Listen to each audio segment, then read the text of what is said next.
이번 시간에 여러분들 국토이계 및 용해관법률 마지막 시간이 되겠습니다. 자, 가장 중요한 법률인 우리 부동산 공부의 핵심 국토이계 및 용해관법률 마지막은 뭐가 나온다? 토지 거래 허가제에 관한 내용이 나옵니다. 그럼 토지 거래 허가제라는 게 뭐죠? 토지를 거래하려면 허가받아라 이런 내용이죠. 토지 거래 허가제에 관한 내용. 이것도 한 문제 이상은 반드시 납니다. 옛날에는 평균 2문제 내지 3문제 났었는데 요새는 토지거래 허가구역이 거의 해제됐어요. 극소수만 남아 있습니다. 그러다 보니까 시험 문제에서도 그렇게 중요한 비중은 좀 떨어졌는데 이번 26회 시험에서는 한 문제밖에 안 났어. 근데 통상 2문제 정도가 출제되는 게 토지거래 허가제죠. 자, 먼저 토지거래 허가제 개념부터 정리하자. 우리 책에 써있는 개념을 읽어보면 그냥 통속적인 개념만 써놨습니다. 근데 이걸 다시 정확히 보면 토지거래 허가제는 어디서 정된다? 토지거래 허가구역 안에서, 다른 데서는 아니야. 토지거래 허가에서 일정 기준 면적을 뭐한다? 초과하는 뭐만? 토지의 어떤 것만? 소유권 또는 지상권이라는 두 가지 권리를 이전 또는 설정하는, 남한테 넘기거나 그걸 새로 설정하는 무슨 계약을 체결한다? 유상계약 또는 예약도 포함이야. 예, 유상계약 또는 예약을 체결하기 전에 뭐 받아라? 허가를 받아야 되는 제도. 이걸 토지거래 허가제라고 하자. 자, 그럼 하나하나씩 따져보면 첫 번째 토지거래 허가제는 아무 데서나 허가받는 게 아니라 토지거래 허가구역 안에서만 허가받습니다. 따라서 먼저 뭘 지정하고 허가받아야 되는 구역을 먼저 이렇게 해서 먼저 지정합니다. 여기서 여기까지가 토지거래 허가구역이다 라는 구역을 먼저 지정하는 게 우선이다. 그래서 허가구역 먼저 지정해놓고 그 안에서 모든 토지 거래할 게 다 허가받는 게 아니라 그 중에 일정 기준 면적을 초과하는 토지만 허가받습니다. 따라서 너무 작은 토지를 거래하는 건 허가받지 않고 용도 지역에 따라서 일정 기준 면적을 초과하는 토지만 허가받습니다. 따라서 토지만 허가받지 건축물 거래하는 건 원칙적으로 허가 대상이 안 된다. 건물은 뺀 토지를 거래하는 게 허가 대상이라는 얘기죠. 그럼 토지 위에 존재하는 권리 중에 어떤 걸 거래할 때만 허가받는다? 첫째, 소유권. 두 번째, 지상권. 소유권 또는 지상권을 이전 설정하는 무슨 계약? 유상계약. 이때 유상계약이란 대가를 받고 거래하는 겁니다. 즉 어떤 그냥 무상으로 주는 게 아니라 아무런 대가도 없이 주는 게 아니라 일단 대가를 거래하는 거, 그걸 유상계약이라죠. 이때 대가를 받고 거래하는 대표적인 게 뭐죠? 바로 매매 또는 교환. 이 교환도 유상계약이랍니다. 네 토지와 내 토지를 바꾸자.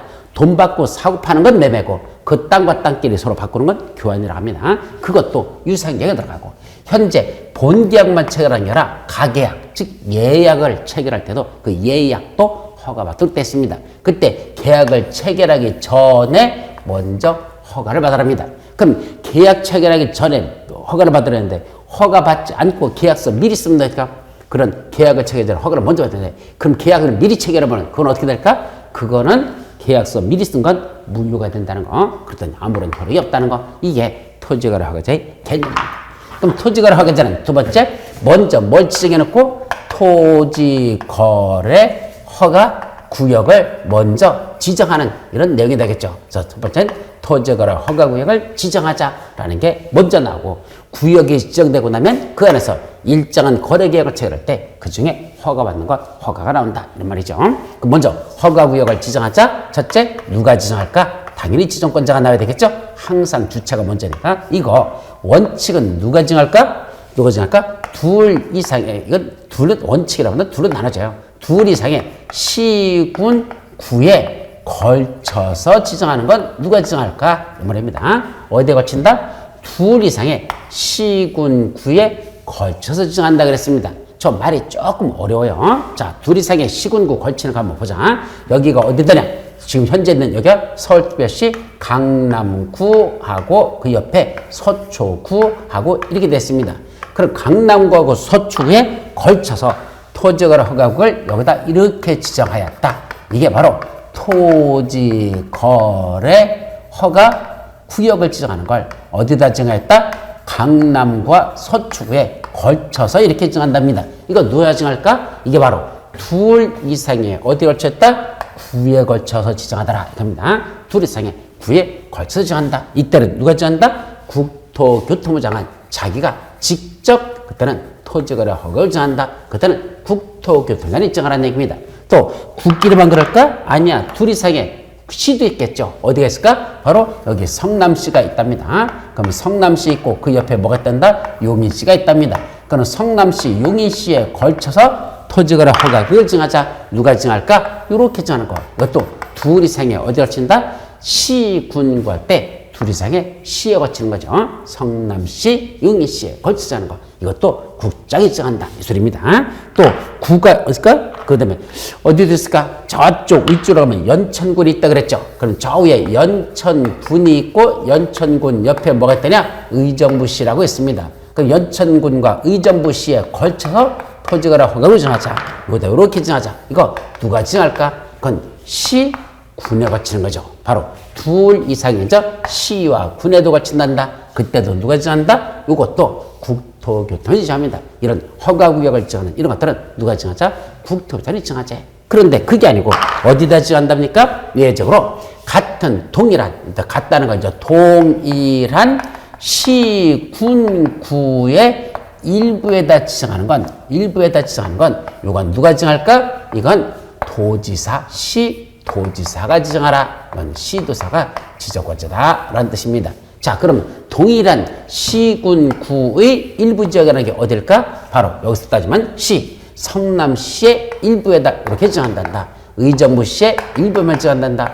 이건 누가 정할까? 성남시, 의정부시는 어디에 속하죠?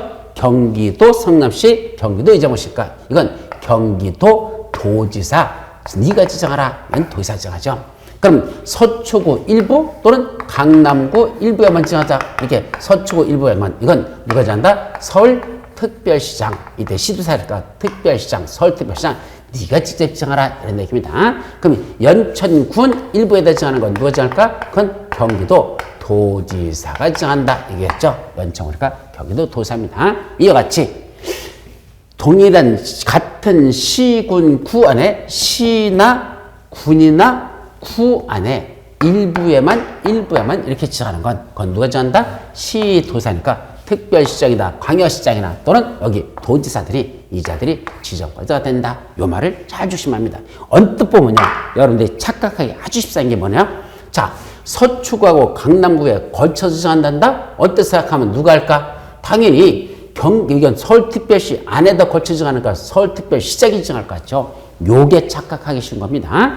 서초구하고 강남구에 걸쳐 정한 데서 이걸 서울특별시장이 정한다면 안 되고, 서울특별시장하는 건 서초구 일부에다가 강남구 일부에다 정하는 거, 이것만 서울특별시 정하고, 둘 이상의 구와 구에 걸쳐버리면 둘 이상의 시군구에 걸친다, 구에 걸치는 게 되니까 그건 국토교통원이 직접 지정권자가 된다. 요거 국장이 직접 정하는 거지. 요것들은 그러니까 무슨 작으로 된 거? 요것들이요. 요 사건들은 전부 다 누가 된다? 국장이 직접 정하는 거지. 이건 시도지사가 지정한다면 틀려버린다는 거. 그래서 노란색은 시도사가, 요거 살색은 요거는 살색이라고 하면 안 돼요. 그렇죠? 이게 무슨 색이라죠? 옛날에는 살색 그랬는데 지금 살색이라 하지 말랍니다. 왜? 어떻게 살색이 이렇습니까? 흰색도 있고 살색은 그죠? 검은색도 있고 그런데, 그래서 이제는 살색이라는 말을 쓰지 말랍니다. 그래서 이런 것은 지정한 건, 요건 누가 지정한단다? 국토교통이 지정하고, 노란 건 누가 지정한단다? 시도지사들이 지정한다. 요거 아주 여러분들이 조심해서 기억해 두실 것 여기까지. 자, 두 번째, 그럼 어디다 지정할래? 지정대상 지역이 나오겠죠. 지정대상 지역 어디다 주로 지정한다? 토지에 대한 투기적 거래가 성행하거나, 토지에 대한 투기적 거래가 성행하거나, 또는 지가가 뭐죠? 땅값을 말합니다. 땅지자 갑가자입니다. 땅값이 뭐하는 지역에다 급격히 상승하거나 또는 상승할 우려가 있는 그런 지역에다가 토지거래 허가구역을 지정하라 라고 냈습니다. 지정할 수 있죠. 이때 지정하는 기간은 몇 년으로 정할까? 지정기간 3년 이내에서 정한답니다. 그래서 5년 이내에서 정한답니다. 그래서 최장기간은 5년까지 정할 수 있습니다. 보통 어떤 구역을 지정할 때는 두 가지가 있어요. 사전에 기간을 정해놓고 야 여기는 몇 년간만 이런 구역을 한다라고 기간을 정하는 게 있고 어떤 경우는 기간을 정하지 않는 경우가 있습니다. 그냥 했다가 어느 시점이 지나서 더 이상 필요 없으면 그때 가서 구역 지정을 해제해버리는 이런 경우도 있는데 이거는 한 시한부로 돼 있죠. 몇 년? 최장 5년 이내에서 기간을 정한답니다. 따라서 5년으로 정할 수도 있고 3년으로 정할 수도 있고 1년으로 정해도 좋다는 얘기입니다. 투기 바람이 대략 어느 정도 유지될 건지 그걸 판단해서 5년 이내에서 정하면 됩니다. 네 번째, 지정하는 절차는 어떤 절차를 거칠까? 그래서 누가 지정할지? 국장이 직접 지정하는 절차가 있을 것이고 시도사가 지정하는 절차가 있는데 아직 지정 절차까지는 외우지 말자. 넘어가고. 다섯 번째 보니까 뭐도 나올까? 이거 지정하면 그 안에서 언제부터 효력이 발생할래? 지정한 구역에서 효력 발생 시기가 있겠죠. 이것도 시험 문제 최근에 나섰습니다. 자, 구역 지정을 뭐 한 날부터? 공고한 날부터. 구역 지정을 공고한 날로부터 5일 후에 효력이 발생합니다. 그래서 오늘 공고했다고 오늘부터 효력이 발생하는 게 아니라 공고하는 것은 5일이 지나면 그때부터 효력이 발생하니까 5일 후에 거래 계약을 체결하는 그거부터만 허가받으면 되다 이 소리입니다. 공고한 날부터 5일 후에 효력이 발생한다. 자, 여섯 번째, 지정한 구역을 중간에라도 해제하거나 또는 축소 지정할 수가 있습니다. 이때 축소나 해제해야 한다죠. 어떤 경우에 해제는 뭐고 축소 지정은 뭐죠? 해제는 지정한 구역의 기간이 만료되기 전에 처음에 5년 내에서 정한다 그랬는데 3년 하고 정했다고 가정해보자. 근데 2년밖에 지나지 않았어. 아직도 1년이 남았죠. 그런데 투기 바람이 완전히 사라졌습니다. 그럼 더 이상 1년 남은 기간 더 끌고 갈 필요가 없어졌죠. 그때는 구역 지정을 전부 다 풀어주는 건 해제. 전부 다 풀어주는 건 해제입니다. 축소 지정은 뭐죠? 지금 3년하고 정했는데 2년밖에 안 지났는데 여기만 투기 바람이 남아있고 나머지 지역은 투기 바람이 다 사라졌어. 그럼 요 지역만 남기고 나머지는 풀어주는 거. 이거만 다 축소 지정. 이걸 MUST 그렇게 하여야 하는 경우도 있죠. 해제하거나 축소 지정 하여야 한다. 여기까지 두 가지. 첫째, 지정 사유가 뭐다? 없어졌다고 인정된다. 더 이상 지정할 사유가 없다고 인정되면 그때는 해제 또는 축소 지정 하여야 합니다. 또 하나, 시도사, 시장운수 구청장들이 국장한테 해제해달라고 뭐가 들었는데? 요청이 들었는데 그게 이유가 해제 요청 또는 축소 지정 해제 요청이 들어왔는데 그게 뭐하다? 이유가 있다고 뭐 된다? 인정되는 경우에도 그때도 뭐 된다? 해제하거나 축소하여야 한다라는 얘기입니다. 이런 것들이 바로 구역 지정에 관한 건 이런 것들이 핵심 포인트다. 자, 이제 구역 지정이 됐으면 그래서 뭐자? 일정한 토지 거래 계약을 체결하면 그 토지 거래 계약에 대해서 뭐 받고 한다? 허가 받고 한다. 토지 거래 계약에 허가에 관한 게 나오겠죠. 그럼 제일 먼저 나오는 게 뭘까? 또 허가권자. 여기는 누구한테 허가 받을래? 이거는요. 특광, 특시특도 시장운수 이러면 안 됩니다. 맨날 주워 드는 게 뭔다? 관악의 장. 이제까지 그랬었어. 근데 여기는 관악의 장 하면 틀리고 누구란다? 시장, 군수, 구청장한테 받으랍니다. 그럼 여기서 조심할 게 뭐죠? 이 구청장이 문제예요. 자, 다시 우리 행정조직의 장 체계도로 돌아와 보자. 여기 보면 우리 시장군수 구청장하고 부르면 누굴 말한다? 여기 구청장, 군수, 광역특별자치시에는 아직 구청장이 없으니까 빼고 요 시장군수, 이 시장군수, 그다음에 구청장, 구청장군수 이 자들을 우리 시장군수, 구청장이라고 부른다라고 했었죠. 자, 그러면 시장군수는 관악의 장 할 때도 특광, 특시특도 시장군수가 들어가고 시장군수, 구청장 할 때도 시장군수가 들어갑니다.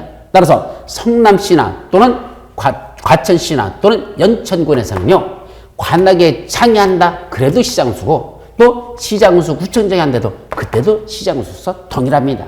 근데 어디가 달라지느냐? 특별시하고 광역시가 달라져요. 자, 먼저 관악의 장 한다면 서울특별시에서는 서울특별시장이 관악의 장이야. 서울특별시장이 해야 됩니다. 그런데 시장군수, 구청장이 한다면 특별시장이 아니라 그 밑에는 구청장이 가지고 있는 권한이다 이 말이죠. 그래서 관악의 장 하면 서울에서는 서울특별시지만 시장군수, 구청장 하면 그때는 구청장이 들어갑니다. 자, 관악의 장 하면 인천광역시장이 관악의 장이지만 그냥 시장군수, 구청장이 한다면 인천시 구청장하고 군수가 이 자들이 그때는 하는 자가 된다는 거. 그래서 요 특별시하고 광역시에서만 관악의 장이라고 부르냐 시장군수, 구청장이라고 불러서 그 개념이 달라지는 건 여기다. 관악의 장 하면 특별시장, 광역시에 들어가지만 시장군수, 구청장 하면 구청장이나 군수가 시장 수청에 들어간다. 바로 이게 다른 얘기죠. 그래서 여기까지만 허가권자는 바로 특별시장, 광역시장이 아니라 바로 구청장들이 허가권자다. 이런 얘기입니다. 첫 번째, 두 번째, 허가 대상 권리. 어떤 것들만 허가받죠? 바로 아까 말한 토지 위에 존재하는 무슨 권리만? 소유권하고 토지에 존재하는 소유권하고 지상권을 이전 설정하는 유상계약 또는 예약만 이때는 허가받는다. 토지 위에 존재하는 소유권하고 또 하나 지상권이라는 걸 뭐하는 거? 이전 또는 설정하는 무슨 계약? 유상계약. 대가를 받고 거래하는 유상계약이나 예약을 체결하는 거, 요것만 허가받는다라는 내용. 여기까지가 허가 대상 권리. 세 번째, 일정 기준 면적을 초과하는 것만 허가받는다 그랬죠? 이때 허가 기준 되는 면적이 얼마 되냐? 일정 기준 면적 초과하는 것만 허가받아라 그랬잖아. 그죠? 그래서 그건 여러분들 여기서는 구체적으로 나와 있지. 허가 기준 면적은 어디냐면 340페이지 맨 위에 나와요. 그래서 주거지역에서는 기준 면적 얼마? 180제곱미터 초과되는 거 허가받아라. 상업지역은 200제곱미터 초과되는 거 받아라. 공업지역은 660제곱미터 초과될 때부터 허가받아라. 그 다음에 녹지지역은 100제곱미터. 그 다음에 주상공록으로 아직 지정되지 않은 지역은 그때는 90제곱미터 초과되는 건 허가받을 것. 그럼 90까지는 허가받지 않는다는 얘기죠. 그럼 도시적 외지역. 우리가 도시적 외지역이란 말도 정리합니다. 어디가 도시적 외지역이죠? 이게 도시적이잖아. 그럼 도시적 외 하면 어딜 말한다? 관, 농, 자를 말한다. 이것도 또 정리해야 됩니다. 그래서 도시지역, 외지역 하면 관농자라고 하고 이 지역은 각각 얼마 되냐? 관농자에서 농지를 거래할 때는 이 안에 있는 농지를 거래할 때는 500제곱미터 초과될 때부터 허가받고 임야를 거래하는 것들은 1000제곱미터 초과할 때부터 허가받고 그 밖에 나머지 토지들은 뭘 받는다? 그들은 250 초과되면 허가받는다라는 기준면적이 거기 주르륵 열거되어 있다는 거. 일단 그 기준면적만 정리하고 넘어가도록 합니다. 다만 누가 국토교통자냐 또는 시도사인 지정권자들이 허가구역을 지정할 당시에 지금 말한 그 기준면적대로 적용하는 게 타당하지 않다고 인정한다. 왜? 투기바람이 무지하게 세거든. 그럼 주거지역은 원래는 180제곱미터 초과되는 것부터 허가받아라 그랬는데 투기바람이 워낙 강해보기 때문에 이걸 더 강화시키고 싶다. 그럼 최대 얼마까지 강화해서 지정할 수 있죠? 이 기준면적의 10% 이상 300% 이하의 범위에서 따로 정하여 공고하면 그에 의한다라고 어디에 나오죠? 그건 339페이지 맨 밑에 허가를 안 받는 면적 이라는 게 나오는데 그게 339페이지 맨 밑에 나옵니다. 거기에서 뭐가 나오죠? 주거지역은 기준면적 180으로 되는 걸 그거의 10% 이상 300%에서 따로 정할 수 있답니다. 그러면 투기바람이 문장 세면 그거의 10%부터 정해도 좋대. 그럼 180으로 하지 않고 18제곱미터 초과되는 것부터 허가받아라 라고 정할 수도 있고 최대 얼마까지? 300%. 그럼 300%로 가서 3배거든요. 180에 3배면 540제곱미터 초과되는 걸 허가받아라. 이렇게 18부터 544에서 이걸 따로 정할 수 있는 게 10% 이상 300% 이하에서 따로 정한다는 말과 같다. 자, 원래 주거지역의 기준면적은 180제곱미터 초과되면 허가받아라는 뜻인데 180 초과되면 그런데 투기바람이 워낙 세면 그거의 10% 이상부터 허가받아라 할 수 있어. 그럼 18제곱미터 초과되는 것부터 허가받아라 이렇게 정해도 좋고 아니면 투기바람이 그렇게 세지 않으면 그거의 300% 이하에서 따로 정한다. 최대 300%니까 3배 180에 3배면 540대 이 540부터 기준을 정해놓고 그 초과되는 것부터 허가받아라 라고 18제곱부터 초과되면 허가받아라 라고 정할 수도 있고 540제곱부터 초과되면 허가받아라 라고 따로 정할 수도 있다. 그게 주거지역에서 기준면적의 그거의 10% 이상 300%의 범위에서 따로 정하여 공부한다는 뜻이더라. 이런 게 가능하다라는 게 세 번째 내용이죠. 자, 네 번째 이제 허가 기준 면적이 맞으면 뭐 되죠? 허가 신청서 들어가야 되죠. 그럼 뭐부터 본다? 허가 신청이 먼저랬어. 허가 기준을 살펴보는 게 먼저랬어. 허가 기준이 먼저라고 했죠. 그럼 제일 먼저 뭐부터 한단다? 먼저 허가 기준을 써. 일정 기준이면 얼마 정도가 되냐? 허가 기준이 맞아야 된다. 그럼 어떤 게 허가 기준이야? 자, 첫째는 실수요성. 정말로 내가 필요해서 이 토지를 살려간단다. 내 자기의 거주용 주택용지를 지려간다. 내가 살을 집을 지려고 한다. 그럼 내가 살을 집을 짓는다는 건 그건 정말로 필요한 거죠. 실수요성. 정말로 필요하다 짓는다. 허가 내주자는 얘기야. 또 두 번째 저기다 농업인들이 무슨 목적으로? 농업인들이 농업, 축산업, 임업, 어업 목적으로 취득한다. 내가 농사 짓고 있는데 돼지 새끼들끼리는 축산업을 기하려고 취득한다. 그런 거 허가 내주라는 얘기입니다. 또 주민들을 위한 마을 공동시설이나 편의시설 같은 거 설치해준다. 그때도 그것도 이건 허가 내주겠답니다. 등등등 이런 일정한 실수에 맞으면 허가 내주고, 두 번째 그 취득한 목적이 이용 목적과 적합해야 된다. 그 토지가 이용 목적에 적합성이라는 걸 갖춰야 되고, 면적도 그 목적에 맞도록 한다. 면적의 적정성이라는 게 있어요. 이런 것들을 갖추면 그때는 뭐 내주겠다? 허가 내주겠다. 이런 기준에 맞으면 허가 내준다는 거죠. 자, 그렇게 허가 절차가 나오겠죠. 그럼 제일 먼저 뭐부터 한다? 허가 신청서도 제출합니다. 그래서 허가 내주세요 라고 허가 신청서를 먼저 제출하는데, 이때 누가 제출하죠? 거래 당사자 공동으로 제출해야 된다는 걸 조심합니다. 왜 그럴까요? 매수하고 하는 자, 매도하는 자가 같이 허가 신청서에 기재하는 것 중에 가장 중요한 건 뭐냐? 계약 예정 금액을 거기다 기재하게 됐습니다. 우리가 이 토지를 거래하는데 A라는 이 토지를 A라는 사람하고 B라는 사람이 이걸 거래하겠대. 그럼 A가 매도자고 B가 매수인입니다. 그럼 팔겠다는 사람이 사겠다는 사람한테 거래를 하는데, 이때 둘이 허가 신청서 작성할 때 이거 얼마에 거래할지 계약 예정 금액을 짓는데, 그걸 다운 계약서 쓰거나 또는 업 계약서라는 걸 쓰는 게 있습니다. 다운 계약서는 뭐죠? 1억짜리 토지를 우리 5천만 원에 거래한다 이렇게 쓰는 거고, 업 계약서는 1억짜리 통지를 그걸 2억으로 하겠다라는 거. 그래서 1억짜리를 5천만 원 쓰면 그건 다운 계약서, 1억짜리를 2억에 쓴다? 그건 업 계약서죠. 그러면 세금 문제 때문에 그러거든요. 매도인이나 매수인의 세금 문제 때문에 그렇게 거래계약을 걷자로 하는 거죠. 그때 거짓으로 다 그런 걸 기재했다가 하는 건 공동으로 기재한다는 거. 허가 신청서 두 사람 이름을 다 쓰라는 얘기야.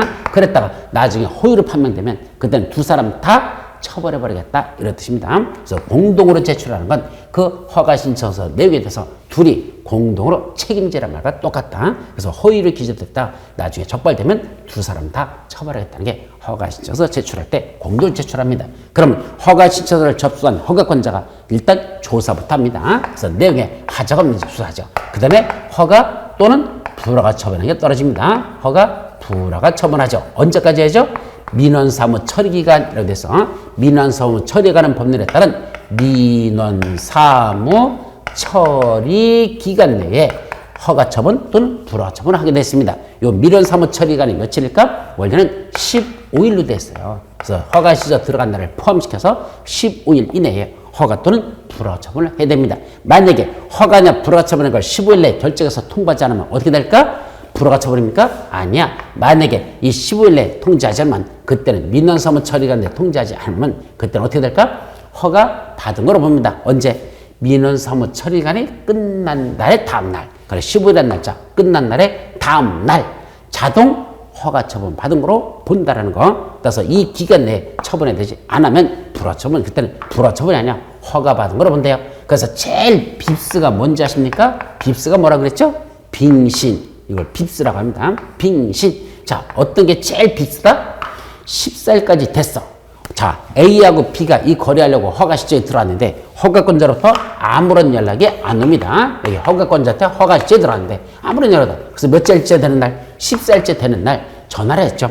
아니, 저 토지 거래한다고 B한테 거래하려고 허가 신청 썼는데 왜 아무런 연락이 없어요? 벌써 14일째 됐는데요? 그랬더니 허가권자가 뭐라 합니까? 아, 참, 그거요. 불허가 처분해요. 당신들은 그건 허가 기준에 안 맞기 때문에 불허 처분했습니다. 라고 했더니 이 사람이 또 A가 뭐라고 따지더냐?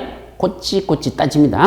제가요, 부동산고법 공인중개사 시험 합격자인데요. 그래도 국토법 제가 12개 중에 11개나 맞았는데 여기서 내가 배울 때는 뭐라고 했느냐? 15일이라는 그 기간에 민원사무처리기간에 허가 불허가 처분을 해야 되고, 그때 허가 처분했으면 허가증을 발급해 줘야 되고, 그때 불허가 처분했으면 서면으로 알려주라고 이렇게 제가 배웠는데, 아니 당신들은 아무런 말도 없이 그냥 불허가 처분이라고 나한테 그렇게 한다? 뭐 그런 결정이 있습니까? 내가 따졌죠. 그러면서 뭐라고 한마디 했더냐? 아무런 말이 없이 당신들 구두로다가 나한테 불허가 처분해도 그건 효력이 없어요. 불허가 처분한 건 뭐란다? 서면으로 해야 된다는데 당신들 아무 말도 안 했을까? 내일 되면 나는 뭐 한다? 허가받은 거로 볼 겁니다. 이렇게 따졌죠. 그랬더니 이 허가권자가 뭐랍니까? 아, 저 새끼 되게 똑똑하구나. 그래서 뭐하죠? 바로 퀵서비스를 부릅니다. 오토바이 배들을 불러가지고 뭐죠? 불허가 처분 서류를 오늘 바로 갖다 주랍니다. 왜? 내일까지 넘어가면 허가 처분으로 넘어가니까. 그러니까 지금 당장 가지고 가랍니다. 그래서 서류를 갖다 줬습니다. 뭐가 됐습니까? 불허가 처분이 된 겁니다. 그러면 빕스가 되는 거죠. 그럼 10살째 전화했더니 뭐라죠? 당신은 불허가 처분입니다. 그리 알고 계세요? 라고 하면 그때는 뭐라고 대답합니까? 예, 알겠습니다. 아무 말 하지 말고 전화 거기서 끊으라는 얘기입니다. 그게 똑똑한 사람입니다. 그럼 전화 끊고 내버려둬요. 그러면 먼저 해서 15일이 끝난 날에 다음날 16일째 되는 날 뭐한다? 허가받은 거로 본대요. 민원사무 처리간이 끝난 날에 다음날 허가가 있는 것으로 본다. 그럼 16일째 되는 날 16일 0시 되면 허가 받은 게 되는 거죠. 그럼 날이 밝아오면 그때 뭐죠? 오추선 주섬이 있고 어디 갑니까? 허가권자 시장 수구청장한테 갑니다. 가서 뭐죠? 허가증 주세요 라고 얘기하는 거죠. 허가 내주세요가 아니에요. 허가가 있는 것으로 본다 그랬으니까 허가 받은 거야. 그러니까 뭐만 달라면 돼? 허가증만 달라면 되지. 허가 내주세요라는 건 아니야. 허가 받았기 때문에 따로 허가 내달라고 할 필요는 없다는 얘기입니다. 그럼 허가증 주세요. 그러면 허가권자가 뭐랄까? 아니 어제 그저께 당신 내가 전화로 얘기했잖아. 그거 안 된다고 불허처분하고 그러잖아. 그럼 그때 가서 따지는 겁니다. 이 양반아, 당신 법 그렇게 공부했어? 언제 불허처분을 구두 통보라고 되냐? 분명히 허가처분했으면 허가증을 발급하고 불허처분했으면 불허처분사를 서면으로 알려야 된다. 왜 불허처분인지 서면으로 알려야 되고 그 알리는 건 우리 민법에서 의사표시는 도달주의거든요. 그럼 나한테 도달되는 게 언제까지 도달돼야 돼? 민원사무 처리기간이 끝나기 전 밤 12시까지는 나한테 도달됐어야 되는데 니들 거 나한테 도달 안 시켰잖아. 몰라 보낸지는 몰라도 나한테는 도달이 안 됐잖아. 그러니까 이건 나는 허가가 있는 것으로 본다. 예, 16일째 돼서는 허가받은 걸로 보는 겁니다. 그러니까 16일 아침에 가가지고 허가증 주세요 하면 허가권자는 뭐 된다? 허가증 발급해 줘야 되는 겁니다. 방법이 없습니다. 자, 그런 식으로 하는 게 바로 요 내용이라는 거 여기까지만 여러분들이 기억합니다. 자, 그때 여섯 번째 뭐도 있다냐? 사건보도 있어요. 여기는 이제 표시가 없는데 사건보라는 게 뭐죠? 개인의 권리를 보호하자. 사건, 개인의 권리라는 뜻이고 이걸 뭐죠? 보호하자라는 내용도 나중에 나옵니다. 어떤 게 있을까? 허가나 또는 불허가 처분에서 뭐 하는 자들이 있을까? 이의가 있는 자들이 있어. 그럼 그 자들은 뭐 한다? 이의를 신청할 수 있어요. 여기까지는 여러분들 책에 현재 나와 있는 내용에 그 내용은 없어요. 허가 기준만 나와 있고 그 다음에 그 4번에 허가 신청 및 처분하는 게 나오죠. 그래서 허가 기준을 저는 먼저 봤어요. 그 다음에 허가 기준의 여러분들 교재는 340페이지 중간에 5번에 나와 있고 그 다음에 허가 절차가 몇 번? 4번. 허가 신청 및 처분에 관한 건 그 4번에 나와 있습니다. 그래서 저는 법조문에는 허가 기준이 허가 절차를 먼저 써놓고 허가 기준을 나중에 쓰는데 실무에서 따져보면 허가 기준을 먼저 살펴보고 허가 기준에 맞으면 허가 신청서 들어가는 거고 허가 기준에 안 맞으면 신청서를 빼거나 하지 말거나 아니면 허가 신청서를 변경시켜서 허가 기준에 맞도록 만들어서 허가 신청 들어가죠. 그래서 항상 논리적으로 따지면 허가 기준이 먼저고 허가 절차가 나중이라는 얘기죠. 그리고 개인의 권리를 보호하는 건 여러분들 현재 이 책에는 안 나와 있고 나중에 더 깊이 들어갈 거야. 간단히만 정리하죠. 사건, 개인의 권리를 보호하는 게 뭐죠? 첫째, 허가나 불허 처분에서 뭐 하는 자들이 있어? 이의 신청 있는 자들이 있죠. 특히 불허 처분 만드는 사람. 나는 분명히 허가 기준에 다 맞거든. 실수성, 이무적인 적합성, 면적의 적절성 다 맞아서 허가 내주세요 라고 신청했더니 뭐 들었어? 불허 처분. 당연히 뭐 한다? 왜 불허가 처분인지 다시 한번 검토해 주세요. 이 시청할 수 있죠. 또 하나, 불허가 처분이 떨어졌는데 서면으로 날라왔거든. 그 이유가 뭔지 하고 읽어봤더니 아 맞아, 나는 허가 기준에 맞지 않아. 나는 불허가 처분이 맞아. 그러면 그 사람은 불허가 처분 받은 건 인정하는데 불허라는 건 인정했어. 허가에 안 맞아. 근데 문제는 뭐죠? 그 땅 왜 팔려고 했어? 아들은 등록금 마련하려고 팔려고 했거든. 근데 아들은 등록금 마련하려고 팔려고 했더니 뭐죠? 불허가 처분 내렸잖아. 그럼 등록금 마련 못했잖아. 그럼 아들놈 등록금을 뭐로 내야 됩니까? 가진 건 땅밖에 없고 땅 팔아서 돈 만들어서 내려고 했더니 안 주면 그땐 땅을 들고 쫓아갑니다. 그래서 대학교 가서 우리 아들놈 등록금 내려고 이 땅을 팔으려고 했더니 토지거래 허가구역이라서 허가를 못 받았어요. 못 팔았으니까 뭐로 내주세요? 땅으로 받으세요. 이 땅 얼마짜리인데? 1억짜리 땅인데 그때 등록금 얼마래? 500만 원이래. 그럼 1억에서 500만 원 빼면 얼마죠? 9,500만 원 거실러 주세요. 그러면 도대체 우리나라에서 아직 땅을 등록금으로 받는 대학 있습니까? 없습니다. 뭐라 하죠? 안 받아 새끼야 이랍니다. 그러면 결국 등록금 못 되는 것이고 그럼 우리 아들놈은 중퇴당해야 된다는 얘기죠. 심각해졌죠? 그때는 뭐 한다? 사주세요. 내 토지 사주세요. 근데 뭐 들어간다? 매수 청구라는 게 여기도 들어있습니다. 따라서 불허가 처분의 통지를 받은 자는 일정한 기간 내에 내 토지 사달라고 매수 청구할 수 있다. 내 토지 사주세요. 매수 청구야. 이거와 비슷한 개념이 또 있어. 매도 청구. 매도 청구는 뭐죠? 팔라고 청구하는 얘기죠. 매수 사달라고 청구하는 거. 매도 팔으라고. 즉 상대방을 찾아가서 야 네가 갖는 땅 나한테 팔고 너 여기 떠나라. 그거는 매도 청구를 합니다. 매수 청구는 통상 내 토지 사달라고 요구하는 것. 그걸 매수 청구를 한다는 것. 여기는 불허가 처분 통지받은 사람은 매수 청구도 할 수 있다라는 게 있습니다. 모르겠죠? 자, 이제 7번째 뭐도 나올까? 자, 허가받지 않고 계약을 체결했을 때 무허가 계약의 효력에 관한 문제가 있어야 되겠죠. 무허가 계약 효력. 자, 허가받지 않고 계약을 체결했다? 그거 어떻게 되죠? 우리 법에 보니까 효력이 발생하지 아니한다. 효력이 발생하지 아니한다는 건 한마디로 뭐죠? 무효. 예. 허가받지 않고 계약서 미리 썼다? 무효란 얘기입니다. 자, 논리적으로 따져볼까요? 자, 여기서 원래는 뭐부터 들어가고, 여기 허가 신청서가 먼저 들어가고, 그 다음에 민원사무 처리기간 내에, 이 민원사무 처리기간에 뭐 떨어지죠? 허가, 불허가 처분이 떨어집니다. 이때 무슨 처분이 떨어지면? 허가 처분이 떨어지면 그 이후에 이제 뭐 하라는 얘기야? 계약을 이때 체결하라. 매매 계약은, 하여튼 계약은 이때 가서 체결하라. 이렇게 법적으로는 하라는 얘기입니다. 그런데 계약서를 여기서 체결하지 않고 미리 여기서 계약을 미리 체결하는 경우가 있어요. 왜 굳이 허가 받고 계약서 쓰랬는데 미리 계약을 체결할까? 이런 경우가 있을까? 요때 계약서 쓰는 게 아니라 먼저 허가 신청 들어가기 전에 계약을 체결하는 경우도 있다는 얘기죠. 왜 그럴까요? 자, 이런 문제 때문에 현실적인 문제가 있습니다. 잘 보세요.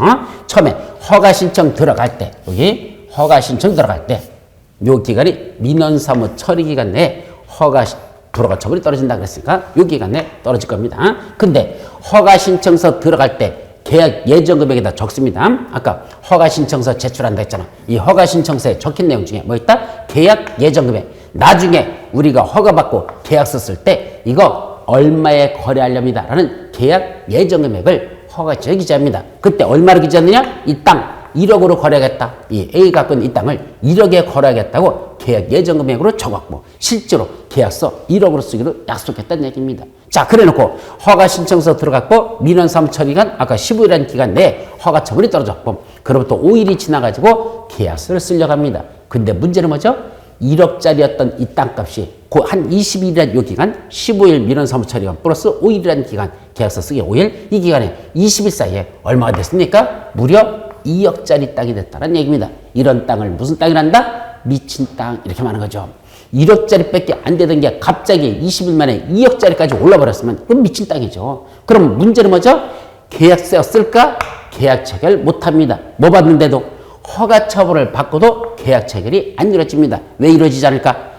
1억짜리가 2억이 됐는데 우리 매매계약은 얼마로 약속했어? 1억으로 거래하기로 했잖아. 그럼 누가 손해보는 겁니까? 당연히 매도인이죠. 매도인은 A는 팔려고 할 때는 얼마였지만 1억으로 팔려고 했지만 막상 계약서 쓰려는 시점이 왔더니 그 땅이 2억짜리가 됐으면 미쳤다고 1억에 팝니까? 2억짜리 땅인걸? 그때는 A가 계약서 안 쓰려고 할 겁니다. 매도인이 계약서 안 씁니다. 거꾸로일 수도 있죠. 이때는 1억이었는데 이게 상투였어. 상투가 뭐죠? 가장 높은 가격을 잡는 거. 그래서 상투라고 그래. 그다음부터는 값이 뚝 떨어지더니 20일 만에 이게 얼마짜리였다? 5천만 원짜리 됐더라 이겁니다. 그럼 누가 계약서 안 쓰려고 하죠? 매수일이. 이때는 계약서 안 쓰려고 합니다. 미쳤다고 1억 줍니까? 1억으로 거래하기로 했잖아. 지금 땅값이 얼마밖에 안 되는 걸 반토막 나서 5천만 원밖에 안 되는 걸 미쳤다고 1억이나 주고 사느냐는 얘기죠. 이때는 매수인이 계약서를 안 쓰던 얘기입니다. 이와 같이 요 허가 신청서 들어갈 때 계약과 다르게 나중에 그 계약서 쓰려고 하는 그날이 허가받고 계약서 쓰는 이날이 가격이 더 오르거나 가격이 더 폭락해버리면 그때는 계약을 체결하지 않는 매도인 또는 매수인이 있을 것이다. 이 소리입니다. 따라서 이런 걸 방지하는 방법이 뭐더냐? 미리 계약서 쓰재요. 뭐 하기 전에 허가신청들의 계약서 미리 쓰고 여기다 뭐죠? 벌칙조항까지 집어넣습니다. 무슨 벌칙조항? 만약에 나중에 허가신청서 들어갔다가 나중에 이거에 대해서 뭐 하는 사람이 있어? 가격이 오르거나 내린다고 해서 이거에 대한 소유권 이전 등기를 안 해주거나 안 해주면 이때는 뭐 한다? 손해배상을 물어주기로 한다라는 계약서 내용이다. 그런 벌칙에 관한 항이 들어간 계약을 미리 체결한다는 얘기죠. 이건 현실적인 이유라는 얘기야. 허가 받고도 계약이 체결되지 않는 걸 염려해서 이런 상황에 관계없이 1억으로 했으면 1억짜리로 계약서 써야 되고 나중에 계약을 미리 체결했고 나중에 소유권 이전 등기 이제 허가 받고서 소유권 등기가 이루어져야 되니까 소유권 등기하는 거에 대해 만약에 협조하지 않는 자가 있으면 그 자는 그 2억이라는 돈을 배상하기로 한다. 뭐 이런 벌칙 조항에 들어간 계약서를 미리 쓴다 이런 얘기입니다. 그럼 미리 계약서 쓴 건 이것도 뭐가 된다? 아까 허가받지 않고 계약을 체결한 건 무효라고 했으니까 이것도 무효라는 얘기입니다. 근데 이런 걸 무슨 무효한다? 그건 유동적 무효라고 합니다. 그래서 계약 체결할 때는 효력이 없는 무효지만 나중에 뭐 받는 순간 허가 처분 받으면 다시 계약 체결 시점으로 소급해서 그동안 무효이었던 이 상태가 다시 뭐로 바뀐다? 유효한 상태로 바뀌는 걸 무슨 무효란다? 그걸 유동적 무효라는 표현이 있단다. 그래서 이건 나중에 더 민법 시간에 자세히 별 거고 또 이거 말고 처음부터 아예 효력이 없는 거 처음부터 아예 무효인 건 확정적 무효라는 게 있습니다. 따라서 대법원 판례에 들어가면 유동적 무효 판결이 나오는 게 있고 확정적 무효 판결 나오는 무효가 두 가지로 나눠진다라는 게 7번째죠. 자, 이제 마지막 8번째 뭐가 관한 내용일까? 바로 토지거래 계약을 허가받고 했더니 안 받고 했단다 또는 속임수나 부정발을 허가받았다 그 자들은 뭐한다? 처벌에 관한 내용이 납니다. 그때 2년 이하의 징역으로 처시거나 또는 그 토지 취득가에게 100분의 30에 상당하는 금액에 벌금을 부과하는 이런 처벌 규정이 있습니다. 2년 내에 징역에 처하거나 100분의 30에 벌금을 부과하는 이런 처벌 규정이라는 게 있다. 그런 건 어떤 자들은 처벌하죠? 아까 허가받지 않고 계약을 체결한 무허가 계약을 체결한 자 또는 허가는 받았는데 속임수나 그 밖에 부정한 법으로 서류를 조작해서 그렇게 받은 자들은 2년의 징역 또는 100분의 30의 벌금에 처하자라고 돼 있고 또 하나 허가는 제대로 받아놓고 허가받은 목적대로 이용하지 않고 있는 자 이때 허가받은 목적대로 이용하지 않고 있는 자는 허가받은 목적대로 이용하지 않고 있는 자가 있다면 그런 자는 뭘 부과한다? 이행 강제금이라는 걸 부과하자라는 게 있습니다. 이 이행 강제금이라는 게 상당히 중요한 건데 한마디로 말하면 뭐죠? 허가받고 취득했잖아. 자, 농업인이 무슨 목적으로? 농업, 축산업, 임업, 어업 목적으로 취득하면 농업인 등도 허가를 내줍니다. 그럼 내가 농사를 짓고 있었는데 이제 농사짓는만큼 수입이 부족하니까 뭐도 하겠다고? 거기다 축산업, 돼지새끼도 기르겠다고 땅을 취득했습니다. 여기 B라는 사람이 이 토지를 취득한 이유가 뭐다? 농사짓는 농업인인데 여기다 축산업도 겸하려고 자기가 취득한대. 그럼 그건 허가 내줄까 안 내줄까? 예, 그건 실수성에 맞는 거로 봐서 그건 허가를 내주겠다 이 소리입니다. 자, 그럼 허가 받았어. 그럼 뭐 했어야 돼? 돼지새끼 길렀어야 되죠. 길렀어 안 길렀어? 안 기르고 있다는 얘기입니다. 그러다 나중에 걸려버렸어. 그래서 걸려서 그때 가서 이제 허가권자가 이제 신문에 들어갔죠. 야, 너 왜 이 땅 사놓고 돼지새끼 안 기르냐? 왜 그러냐? 그랬더니 이 B가 뭐라고 합니까?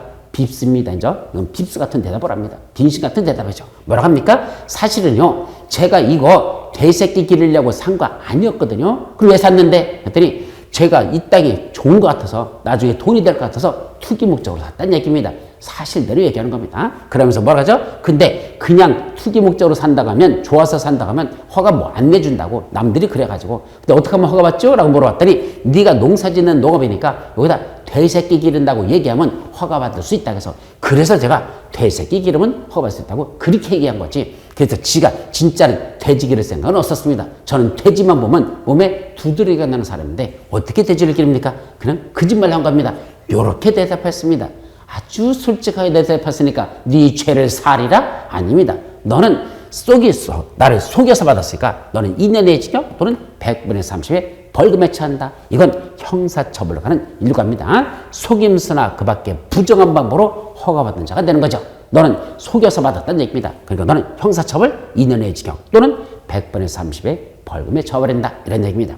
그러면 그렇게 대답하지 않고 뭐라고 했죠? 사실은요, 제가 돼지새끼 기르려고 취득한 건 맞는데 돼지새끼 살 돈 2천만 원을 봉투에다 넣어가지고 그걸 들고 가는데 핸드백에다 놓고 가는데 갑자기 오토바이가 지나가면서 내 핸드백을 날치게 해가지고 그 2천만 원 들었던 돈을 다 분실해버렸어요. 그건 돈 안 당했어요. 그래서 지금 돈이 없어서 돼지 새끼를 지금 못 사고 있어서 못 기르겠습니다.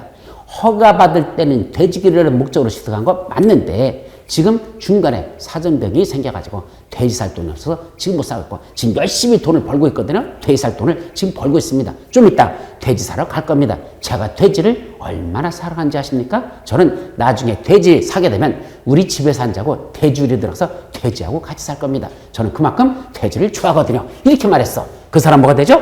허가받은 목적은 맞는데 허가받은 목적을 이용하지 아직은 않고 있을 뿐이죠. 허가받는데 속임수가 있었던 건 아니고 돼지 기르는 목적은 맞고 다만 지금 돼지를 기를 수 없어서 이용하지 못하고 있을 뿐이니까 그런 사람은 뭔가 돼지 새끼 기를 때까지 반복적으로 이행 강제반항을 부과합니다. 그럼 여기 똑같은 금전적 부과인 벌금하고 이행 강제반항은 무슨 차이가 있을까? 벌금은요 전과자 기록이 남는다는 걸 조심합니다. 벌금은 법원의 재판 판결에서 이루어지고 그때는 이 벌금은 전과자 빨간 줄이 올라간다 이 생각이죠. 반면에 이행강제금은 금전적 부담을 부과시키는 거니까 돈만 내고 나면 더 이상 그에 대해서는 빨간 줄이 안 올라갑니다. 이행강제금은 이건 빨간 줄이 올라가는 건 아니라는 거. 다만 이행강제금은 한 번만 부과하는 게 아니라 반복적으로 부과 징수할 수 있어요. 이거 일정 기간 동안 허가받은 목적도로 이용해야 되는 그 이용 의무 기간 동안은 이건 이행강제금은 반복적으로 부가징수할 수 있다는 거 이게 핵심 포인트고 다만 이행강제금을 부과했는데도 그래도 이용하지 않는다? 나중에는 허가 내준 걸 취소해버립니다. 따라서 그때는 허가 취소돼가지고 원상회복에 관한 그런 문제가 생길 수 있다는 거. 그래서 그런 것들이 있고 그때 이제 또 처벌에 관한 것도 다시 나가요. 그래서 일단 처벌은 두 가지가 있다.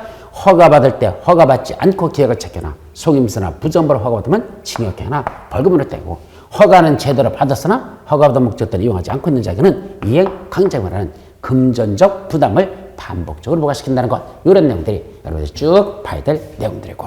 자, 마지막 341페이지 보니까 뭐가 되죠? 선매제도라는 게 나와요. 그럼 지금 마지막에 나온 요거는 뭐만 나와있죠? 2년의 징역 또는 100분의 30의 벌금을 부과한다는 그것만 나와있지. 요 이행제명은 지금 빠져있어요. 그래서 어떤 이런 것도 있단다라는 얘기입니다. 자, 이제 그래놓고 마지막 뭐도 있다? 선매라는 제도가 있습니다. 이때 선매라는 건 여기를 보자. 한자로 쓸까요? 먼저 선자입니다. 몇 자는 뭐죠? 이거 산다는 뜻입니다. 선매, 먼저 사는 제도. 이걸 선매제라고 말합니다. 그럼 어떻게 선매일까? 자, 여기가 어딘데? 토지거래 허가구역입니다. A라는 사람이 갖고 있던 토지에 다른 권리는 말고 소유권만. 지상권은 해당성 없음, 소유권을 누구한테 넘기려고? B한테 그걸 거래하려고 누구한테? 허가권자한테 뭐가 들었습니까? 이것 좀 거래하려고 하는데 허가 내주세요 라고 뭐가 들었다? 허가 신청이 들어갔는데 이 A 토지를 가만히 바라본 허가권자가 뭐라고 하더냐? 가만히 있어봐. A야, 네가 갖고 있는 이 토지가 첫째 공익사업용 토지구나. 공익사업용 토지. 이때 공익사업용 토지라는 게 무슨 말이죠? 장차 여기다 도로 만들 땅이다. 장차 여기다 공원 조성할 땅이라고 무슨 계획이? 도시군 관리 계획이 결정고시 되어 있더라 이거죠. 자, 기반시설을 설치하기 위한 도시군 관리 결정했다. 도로 만들겠다는 도시군 관리 결정고시 했다. 그게 바로 도로 낸다는 건 무슨 사업이죠? 공익사업이라 했잖아. 도시군 계획 시설사업. 이것들 도시군 계획 시설사업, 도시개발사업, 정비사업은 다 공익사업적 성격을 갖습니다. 그런 도로 내겠다는 땅 위에 갖고 있는 A 소유권이 있는 땅이었는데 그걸 누구한테 팔겠다고? B한테 팔겠다고 허가 신청이 들어왔다 이 소리입니다. 근데 아직은 왜 소유권이 A 거로 됐을까? 사업시행자가 도로 내겠다는 사업시행자가 아직 보상비를 미처 드리지 않았습니다. 도로 내겠다는 도로 예정지인데 여기에 아직 보상비를 안 줬으니까 누구 거다? 아직은 A 거지 사업시행자 거 아니라는 얘기입니다. 근데 그 A가 그 땅을 누구한테 팔겠대? B한테 팔겠다고 허가 신청이 들어왔다 이 소리입니다. 자, 그러면 허가권자가 어떻게 될까? 이거 허가 시에 들어오면 허가 내줄까? 아니요. A 땅을 먼저 살 수 있는 자를 지정합니다. 그때 A 땅을 먼저 살 수 있는 자를 뭐란다? 먼저 사는 자, 선매자라는 자를 누가? 허가권자가 지정합니다. 뭐라고 지정합니까? 야, 선매자야, 네가 A 땅 가서 먼저 살아. 왜? 여기 어차피 도로 내기로 한 땅을 B한테 팔아도 이 땅은 또 B한테로부터 또 사야 돼요. 나중에 도로공사 하려면 도로공사하고 있다는 누가 있을까? 사업시행자 있을 거 아니야. 이 도로 내겠다는 사업시행자가 누굴 찾아가는 거야? A한테 가서 먼저 사라는 얘기입니다. 그래서 이때 선매자는 누가 가능성이 높다? 도로 내겠다는 사업시행자가 선매자가 될 가능성이 높습니다. 그래서 이자가 누굴 찾아갑니까? A를 찾아가서 야, A야, 그 B한테 팔지 말고 나한테 팔아라 라고 하는 제도. 이게 먼저 사는단다 선매제도에 관한 내용이다. 이게 첫 번째죠. 자, 두 번째 뭐도 있단다? 공이 쌓이는 토지 말고 허가받은 목적대로 이용하지 않고 있다라. 허가받은 목적대로 이용하지 않고 있는 토지. 이게 또 무슨 말일까? A가 원래 취득한 건 자기 땅이 누구가 있느냐? 원래는 저쪽에 있는 누구였냐? 갑이라는 사람이 이 토지를 소유하고 있는 사람이 있었어요. 갑이라는 사람이 이 토지 원래 소유권자 있었죠. 그 갑이 그 토지를 누구한테 팔았다? A한테 팔았었습니다. 그때 갑하고 A하고 거래하면서 이때도 허가구역이었으니까 허가권자한테 뭐가 들었을까? 허가 신청 들어왔었죠. 그때 허가권자가 A한테 물었어. A야, 너 그 땅 왜 살려고 하니? 했더니 A가 뭐라 했을까? 제가요, 농사 짓는 농업인인데 되새기기는 축산업도 겸하려고 취득한답니다. 자, 아까 허가 내준다, 안 내준다? 내줬죠. 그럼 A, 되새끼 기르고 있어야 되나? 근데 허가받은 목적대로 이용하지 않고 있었다. 되새끼 기르지 않고 있다가 B한테 팔도 허가 신청이 들어온 그런 토지다. 이런 토지를 무슨 토지란다? 싸가지 없는 토지라고 하고. 이 싸가지 없는 토지에선 허가 내준다? 안 내주겠다는 얘기야. 먼저서는 선매제를 정해서 그자가 가서 먼저 사는 제도. 이걸 무슨 제도란다? 선매제도로 가자. 여기까지가 선매제도입니다. 그래서 그 다음 페이지 보면 이때 이제 선매 대상 토지가 나오죠. 선매 절차하고 나죠. 그럼 선매 대상 토지가 되면 허가권자는 누구한테? A한테 뭐라고 통보합니까? A야, 네 땅은 지금 허가 내줄 수가 없다. 허가 신청 들어온 건데서 이건 불허가 처분 지금 내릴 수도 없고 당분간 불허시킬 테니까. 왜? 무슨 대상이니까? 선매 대상이니까. 좀 있으면 선매자가 너를 찾아올 거야 라는 걸 통지해 주는 걸 언제까지 한다?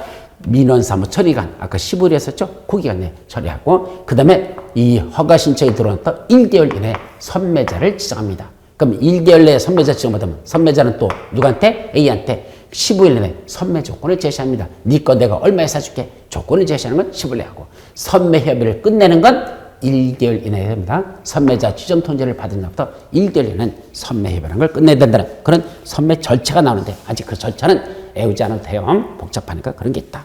이때 선매 가격, 이때 선매자가 A한테 제시하는 가격, 이거 얼마에 팔을래? 라고 제시하는 거, 그때 가격 제시는 얼마를 한단다? 네 거 내가 얼마에 사줄게 하는 가격 제시는 원래는 감정가격으로 제시합니다. 일단은 감정가격으로 제시했는데 그때 허가신청서에 적힌 가격, 여기 허가신청 들어왔을 때 허가시대 아까 거래가액 적는다 그랬죠? 계약 예정금액. 그때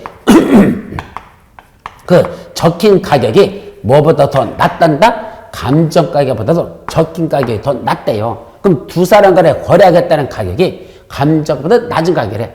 이거 1억짜리가 감정가격인데 둘이 거래하는 가격은 5천만 원에 거래하겠다고 그렇게 들어왔다면 그때는 1억짜리로 사준다, 5천만 원으로 사준다, 5천만 원으로 사주겠다 얘기입니다. 그럼 이건 또 뭐를 의미하는 거죠?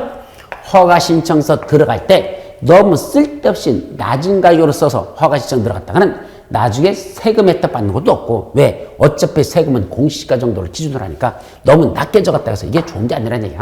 오히려 저런 선매 대상에서 적힌 가격으로 사주는 더 낮은 가격으로 사주겠다는. 왜요? 니들 둘이 5천만 원을 거래한다고 그랬잖아. 그래서 이 가격도 선매자가 5천만 원 주겠다는데 니들이 거래하겠다는 가격을 주겠다는데 뭐가 떫으냐? 이 소리입니다. 따라서 감정가보다 더 낮은 적힌 가격으로 기재했을 때는 그 낮은 적힌 가격으로 사주도록 됐다는 거, 그 정도만 여러분들이 선매제에 대해서는 기억하도록 합니다. 자, 여기까지가 무슨 법? 국토위계 및 의경여러분들이 바로 이런 내용들을 다룬다. 이게 다 끝난 거고. 자, 마지막 토지거래 허가제에 대한 간단하게 이 내용만 정리하고 다음 주에는 뭐 들어간다? 도시개발법하고 도시 및 주거환경 정비법 하는 그런 내용들을 살펴볼 겁니다. 자, 먼저 그럼 토지거래 허가제는 뭘 다룬다? 토지거래 허가구역의 개념이 먼저 나오죠. 그래서 토지거래 허가구역 안에서 일정 기준 면적을 초과하는, 아까 규모가 큰 토지들에서 이런 일정 기준 면적을 초과하는 토지의 소유권 또는 지사권을 이전 또는 설정하는 유상계약 또는 예약을 체결하기 전에 허가권자로부터 허가를 받아야 되는 제도를 토지거래 허가제라 하자. 그럼 먼저 토지거래 허가구역을 지정해놓고 그 안에서 일정한 토지거래 계약을 체결할 때 허가받아야 한다. 그럼 허가구역은 누가 지정할까? 둘 이상의 시군구에 걸쳐 지정할 때는 국장이 직접 정하고 둘 이상의 시군구에 이렇게 걸쳐서 지정하는 것들은 다 국토부전이 지정하고 같은 시군구 안에 있는 일부 지역만 지정하는 건 시도의사가 지정한단다. 이때 왜 지정하죠? 토지에 대한 투기적 거래가 성행하거나 지가가 급격히 상승하나 상승할 우려가 있는 지역에다 지정합니다. 이때 지정하는 기간은 몇 년으로 한다? 5년 이내에서 정하도록 되어 있고 이때 지정하는 절차는 아직은 보지 않는다. 지정하면 언제부터 효력이 발생하죠? 지정을 공고한 날로부터 5일 후에 효력이 발생합니다. 근데 지정된 구역에 지정사유가 없어졌다고 인정되거나 또는 시도사 시장 수행이 해제해달라고 요청이 들어왔는데 그게 이유가 있다고 인정되면 그 구역 지정을 해제하거나 또는 축소 지정하여야 합니다. 자, 토지거래계 허가받자 누구한테 받는다? 시장수, 구청장이 허가권자입니다. 어떤 것만 허가받는다? 토지에 존재하는 소유권하고 지상권을 이전 설정하는 유상계약이나 예약을 체결할 때 허가를 받아야 됩니다. 그때 일정 기준 면적 초과하는 토지만 허가받는다 그랬었죠? 그래서 주거지역은 180, 상업지역은 200, 공업지역은 650, 녹지지역은 100, 그 밖에 나머지역은 90지역부터 초과되면 허가받아라. 그런 기준 면적들이 쭉 나와요. 근데 그 기준 면적 그대로 적용하지 않고 국토기 들자냐 또는 시도사인 지정권자가 구역 지정 당시에 110, 그 기준 면적의, 요 기준 면적의 10% 이상 300%의 범위에서 따로 정하여 이 안에서 정하여 공고하면 그게 새로운 기준 면적이 될 수 있다. 따라서 항상 주거지역은 180이 아니라 18제곱미터가 될 수도 있고 최대 540제곱미터가 기준 면적이 될 수 있고 이걸 초과되는 토지들만 허가받아라고 그렇게 정할 수 있습니다. 그게 허가 기준 면적. 자, 네 번째 허가 기준은 정말로 필요해서 취득하는 자한테는 허가 내주라. 실수요성. 이용 목적이 적합해야 된다. 면적도 그 목적에 맞도록 적정할 때만 허가를 내주라. 그 뜻입니다. 그때 허가 절차는 먼저 허가 신청서가 들어오죠. 그때 거래 당사자 공동으로 허가 신청을 제출합니다. 그럼 허가권자인 시장으로서의 조사해보고 이상 없으면 허가처분, 불허처분 내립니다. 그때 언제까지 한다? 민원사무 처리기간 내에 바로 15일이라는 민원사무 처리기간 내에 허가처분했으면 허가증을 발급해주고 불허가처분했으면 불허가처분서를 서면으로 알려줘야 됩니다. 만약 그런 조치들이 없다면 어떻게 된다? 민원사무 처리기간이 끝난 날에 다음날 허가가 있는 것으로 본다. 허가받은 거죠. 자, 여섯 번째 개인들의 권리를 부하기 위해서 이때 허가나 불허처분돼서 이의가 있는 자들은 이의신청할 수 있고 특히 불허처분자는 따로 내 토지 사달라고 매수 청구도 할 수 있습니다. 허가받지 않고 계약을 체결하면 그건 그 자체가 무효다. 효력이 없다. 다만 대법원 판례가 보니까 유동적 무효와 확정적 무효란 두 가지 이론적 배경이 갈라지더라. 그런 얘기고. 또 허가받으랬더니 허가받지 않고 했단다. 속임수나 부정바로 허가받았다. 2년의 징역 또는 개업 토지 취득가액의 100분의 30에 해당하는 금액의 벌금에 처하고요.